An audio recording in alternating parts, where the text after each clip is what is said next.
আমি প্রিয়া তোমাদের সকলকে ওয়েলকাম জানাচ্ছি আমার চ্যানেল প্রিয়ার সংসারে। আশা করছি তোমরা সবাই খুব ভালো আছো, আর আমিও কিন্তু বেশ ভালো আছি। তো মা আর আমি দুজনে মিলে এখন রেডি হয়ে গেছি, যাচ্ছি কোথায় সেটা তোমার টাইটেল আর থাম্বনেল দেখেই বুঝতে পেরে গিয়েছো। শঙ্খের বাজার, বাগ বাজারে যাচ্ছি। চলো তোমাদের সাথে শেয়ার করবো যে এখানে কত সস্তায় শাখা পাওয়া যায় আর কি কি পাওয়া যায়। চলো।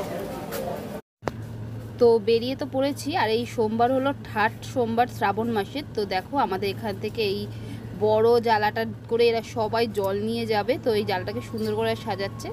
তো বেরিয়ে পড়েছে, আর এই রাস্তাটা তো তোমাদের খুবই চেনা, বাগবাজারের রাস্তা, নতুন করে দেখানোর কিছু নেই। আমার অনেক ভিডিওতেই তোমরা এই রাস্তাটা দেখেছো, আশা করছি তোমাদেরও চেনা জানা হয়ে গেছে এই রাস্তাটা। আর আজকে যাচ্ছি শাখার দোকানে, তো তাই ভাবলাম যে শাখার দোকান, শাখার খাজানা হলো বাগবাজার, সেই জায়গাটা তোমাদের সাথে একটু শেয়ার করি। আসলে আমাদের বাড়িতে হলো 17ই আগস্ট মনসা পুজো। তো সেই মা মনসার জন্যই আমরা মাটির প্রতিমা মায়ের আনি। তো সেই মাকে দেওয়ার জন্যই হাতে পরিয়ে নিয়ে আসি শাখা। তো সেই শাখাই আমরা নিতে যাচ্ছি। তো চলো আমি কোন দোকানটাতে যাচ্ছি সেটা তোমাদেরকে দেখিয়ে দিচ্ছি। দোকানটা একদম ঐক্যতানের অপোজিটেই দোকানটা। খুব সুন্দর এখানে শাখা পাওয়া যায়, আর এখানে শাখা তৈরি হয়, সব থেকে বড় জিনিস। তোমরা চাইলে মন মতো ডিজাইন তৈরিও করিয়ে নিতে পারো। এই যে চলে এসেছি অন্নপূর্ণা শঙ্খ ভাণ্ডারে। খুব সুন্দর দাদার ব্যবহার, আর এখানে ভ্যারাইটি অফ শাখা, প্রচুর প্রচুর শাখা তোমরা দেখো। এই দেখো তৈরি হচ্ছে শাখা, এখানে কাজ চলছে। আর এই দেখো এইটা কি বলো তো, এটা হলো চুড়ির স্কেল, মানে চুড়ির মাপ নেয়। আমরা ওই যে বলি না 2, 4, 2, 6 এই ধরনের মাপ। এই যে দাদা আমাদের ঠাকুরের শাখাটার মাপ দেখাচ্ছে, আর প্রচুর শাখার কালেকশন তোমরা এখানে দেখতে পারবে, কম দামি থেকে বেশি দামি সমস্ত রকমেরই।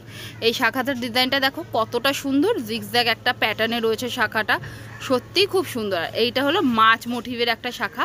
আজকে আমি শাখা পরতে আসিনি, নাহলে আমি অবশ্যই শাখা পরতাম। আর আমার কাছেও শাখার মোটামুটি ভালো কালেকশন আছে, সেটা অন্য এক সময় তোমাদের সাথে শেয়ার করবো। আর এইটা দেখো একটা হালকা প্রজাপতির একটা ডিজাইন রয়েছে শাখাটার মধ্যে, খুবই সুন্দর। তোমরা যদি পারচেস করতে চাও অবশ্যই আসতে পারো। আমি দাদার সঙ্গে একটুখানি দাদাকে জিজ্ঞাসা করে নেবো দাদার কটা থেকে দোকান খোলে না খোলে, দাদার নাম কি, সেগুলো দাদার মুখ থেকেই শুনে নেবে। তো আমরা তো এখানে পছন্দ করছি যে আমাদের কোন শাখাটা পছন্দ, তো আমরা কোন শাখাটা নিয়েছি সেটা অবশ্যই তোমাদের। দাদা তোমাদের দোকান কত বছরের পুরনো, আর তোমার নাম কি? আরো বেশি হবে তো কম হবে। তোমার নামটা একটু বলো। তোমার দোকান কটা থেকে কটা অবধি খোলে?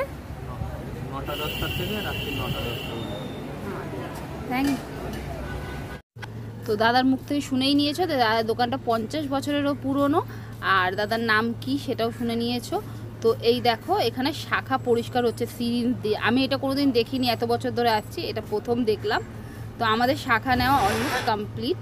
তো এখন আমরা শাখা নিয়ে বেরিয়ে গেছি, যাব হচ্ছে গিয়ে একটু শ্যামবাজারের দিকে যাব, কারণ একটু শাড়ি কেনার আছে ঠাকুরেরই। তো বেরিয়ে পড়েছি, আর এখানে দেখো লাইন দিয়ে সব শাখে, মানে শঙ্খের দোকান। এখানে তোমরা জল শঙ্খের শঙ্খ পাবে, ঘরে যে তোমরা শাঁখ বাজাও সেই শাঁখ পেয়ে যাবে। এছাড়াও শঙ্খের তৈরি বিভিন্ন রকমের সুন্দর সুন্দর জিনিসপত্র তোমরা পেয়ে যাবে। অ্যাকচুয়ালি কি জানো তো, এই বাগবাজারটা আসলে এই শঙ্খর জন্যই এরা এত ফেমাস। মানে এদের এখানে শাখা পলা খুবই সুন্দর, আর শাখা পলা তো প্রতিটা নারীরই একটা স্বপ্ন বলতে পারো, প্রতিটা নারীরই ভালো লাগে। তো আমিও তার ব্যতিক্রম নই, আমার কাছে অনেক শাখা রয়েছে। কোনো একটা ভিডিওতে একসময় তোমাদের সাথে আমার শাখার কালেকশান আমি শেয়ার করব। আমার কাছে মোটা থেকে সরু সমস্ত রকমেরই শাখা রয়েছে। এখন আমরা অটোতে রয়েছি, যাচ্ছি শ্যামবাজারে। তো অলমোস্ট পৌঁছে গেছি, তো চলে এসেছি শ্যামবাজার। অটো থেকে নেমে এখন আবার হাঁটছি, 5 মাথার মোড়ের দিকে এগোচ্ছি, যাব শাড়ি কিনতে। তো চলো। আর এখন যেতে যেতে জানো তো আমার না একটুখানি দাঁতে ব্যথা শুরু হয়ে গেছে, তো বুঝতে পারছি না যে কিসের জন্য। তো দেখা যাক কত দূর অবধি কী করতে পারি, কিন্তু আমাদেরকে নিরাশ হয়ে এখান থেকে ফিরে আসতে হয়েছে। কারণ আমার প্রথমে আমি যেই দোকানটাতে গেছি সেই দোকানে আমার সেরকম কোনো শাড়ি পছন্দ হয়নি, তো ওই জন্য নেওয়া হয়নি। আর তারপরে আমার দাঁতে ব্যথা এতটাই লেভেলে বেড়ে গেছিলো যে আমি আর কি কোনো দোকান ঘুরতে পারিনি। আমি এসেছিলাম বিক্রমপুরে, এখান থেকে এর আগে আমি শাড়ি নিয়েছি, প্রচুর কালেকশন রয়েছে, কিন্তু এক্স্যাক্টলি আমি যেই রকম শাড়ি খুঁজছি সেই শাড়ি আমি পাইনি। জাস্ট শাড়ি দেখো একবার, কত শাড়ি। তো ওইখান থেকে বেরিয়েছি, বেরিয়ে এইবারে আমরা বললাম ওই যে বিভৎস দাঁতে ব্যথা, বাড়ি ফিরবো। কারণ আমার বাড়িতে আবার অনেক কাজ রয়েছে, কারণ আগামীকাল মানে 4ঠা আগস্ট আমার তো আবার কাজ আছে। তো বাড়ি ফিরেছি, ওষুধ টষুধ খেয়েছি, ততক্ষণে দেখছি এদের এখানে এরা পুজো পাঠ করছে।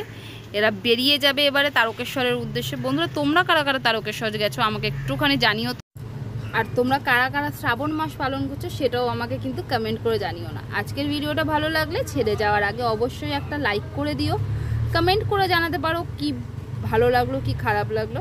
আর অবশ্যই ভালো লাগলে একটুখানি আমার চ্যানেলটা নতুন হয়ে থাকলে সাবস্ক্রাইব করে নিও। আর কি বলবো, টাটা বাই বাই।